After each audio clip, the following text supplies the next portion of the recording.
Kimanin kaso 15 cikin 100 gwamnatin jihar Kano ta warewa bangaren harkokin kiwon lafiya a kasafin kudinta na wannan shekara. Dan majalisa mai fitar Karamar Hukumar Dala, wanda kuma shine shugaban masu rinjaye a Majalisar Dokoki ta Jihar Kano, Alhaji Lawal Husaini ce da yan gurasa, shine bayyana haka lokacin da ya kai ziyarar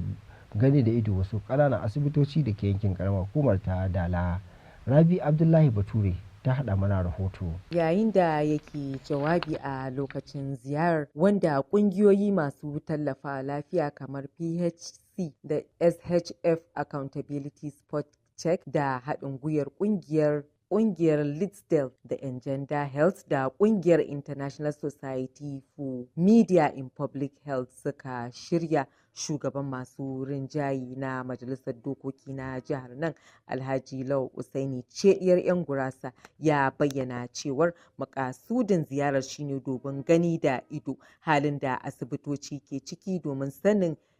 yadda za a ƙara inganta harkar kula da lafiyar al'umma, inda ya ce gwamnatin jiha ƙarƙashin Alhaji Abba Kabir Yusuf tana kashe miliyoyin nerori wajen bunƙasa harkar lafiyar al'ummar jihar nan. Ya bayyana gamsuwa dangane da yadda ma'aikatan ke gudanar da ayyukansu, inda ya ce gwamnati a yunkurinta na inganta harkar lafiyar al'umma ta fara gudanar da gyare-gyare da sauye-sauyen wasu daga cikin asibitocin da ke jihar nan, inda ya kira ga al'umma da su ci gaba da tallafawa ƙoƙarin gwamnati na samar da lafiya mai nagarta ga al'ummar jihar nan. Wannan Dala MCH da muke ciki, na samu labari yanzu akalla ana samun mutane masu zuwa tsakanin mata da maza da yara da mata masu haihuwa fiye da mutum 7,000 a wata, kuma ɗakin kwanciyar ɗan kaɗan bai isar ba, ga ɗakin ba da tazarar haihuwa, ga ɓangaren ciwon haƙori, ga shi na da an ɓora sassa da yawa, so akwai buƙatar ƙara girmansa kuma a daga darajarsa, wanda insha Allah za mu gabatar da wannan ƙuduri, kuma muna fatan Allah da za mu samu amincewar gwamnati akan wannan.